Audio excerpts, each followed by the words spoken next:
Good morning, all you friends and family members. This is Richard Wallace Jr., Reformers Unanimous Chapter Director number 520, based out of Flower Mound, Texas, with today's Director's Daily Dose that keeps the devil defeated. And my, oh my, it's been a long time since I've had the opportunity, the time, the free schedule to even have just a few minutes to record and edit and put together this Director's Daily Dose. But as our chapter here in Flower Mound and as our staff is dealing with broken hearts and broken spirits, as some of our students, some of our most loved students, and of course every student is loved, but the ones that have really seen God do great and mighty miracles in their lives, and when they choose to go back into the deceitfulness of sin, man, it's just a heart-rending, heart-breaking situation, and really maybe for the first time, and though there's no way that you could really honestly compare to it, I'm beginning to understand what it is to feel as my parents felt, you know, where you, and this is, I can never imagine how my parents felt as 9 years of my life they watched wasted away through addiction. But as you begin to forge relationships and establish friendships with the students that come in on a Friday night, and man, they begin to see great victory, and they call you friend, and you call them friend, and in your hour of need, you reach out to them, and in their hour of need, they reach out to you, and now they've just chosen to back away and pull back from God and from the things that we know work to the saving of their lives, and to even head back towards addiction. Our hearts are broken. And so, man, as a director and as a small challenge group leader and as assistant directors, we try to do everything that we can do to get our hands around those students and to try to just safeguard their lives so that Satan can't get to them. And really, we end up, unfortunately, even in our best intentions, probably just pushing people away. And so oftentimes family members and relatives see that, and it almost becomes a thing of codependency. And man, I got to tell you, I'm just growing in this thing. And I'll tell you, the growth hurts. Growing pains absolutely hurt. And I just want to share a story with you briefly. Jock Capelli, who's our fella in the men's home, and man, are we proud to hear what God's doing. And his director, as his director, man, even as he's up there in the men's school of discipleship in Rockford, Illinois, I was still trying to manipulate adversity, not being able to come into his life lest he fall away.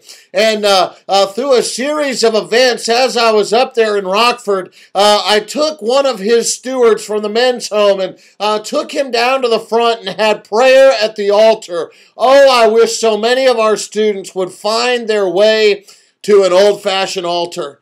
But this verse came to my mind as I knelt with Jock Stewart there, and I cried out this verse, Zechariah chapter number 4, verse number 6. Then he answered and spake unto me, saying, This is the word of the Lord unto Zerubbabel, saying, Not by might, nor by power, but by my spirit, saith the Lord of hosts. And with Steve Jones down there at that holy altar, I said, Lord, for the last several months, for the last 5 or 6 months, I've been trying by my might, by my strength, by my power to help keep Jock free from adversity and to help keep him right on the path and help keep him right.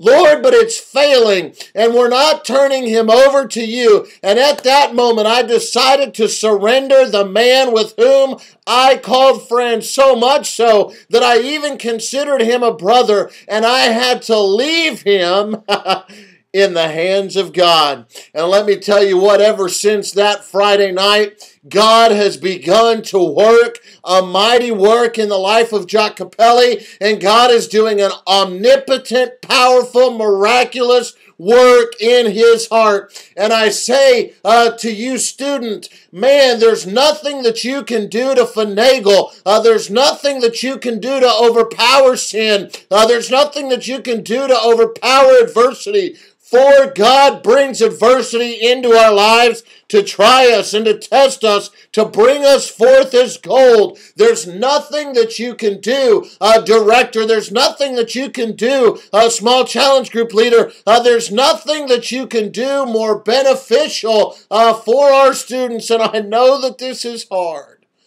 because we love them and we want God's best for them.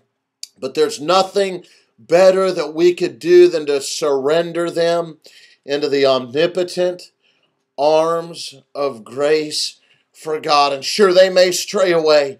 They may walk away. They may fly in the face of God. You remember that it was with a thorn-crowned brow and every joint dislocated, that still the mockers and the scorners and the spitters spat in the face of our precious Lord and Savior Jesus Christ. And so why should we expect anything else to come into our lives? But hey, we must get to the place where it's not by might nor by power, but by His Spirit, that God does a mighty work in our lives, in our students' lives, to overcome sin, to overcome temptation, to see us through adversity, so that when we come forth, man, we come forth as a vessel fit for the Master's use. And hey, listen up. Listen, if it was something that Richard could have done, Richard could get the glory. But boy, when it's God that does it and God only, it's Him and Him alone that's worthy of our praise. I love you, and I cannot wait to see you on Friday night at 7 o'clock. God bless you. I love you.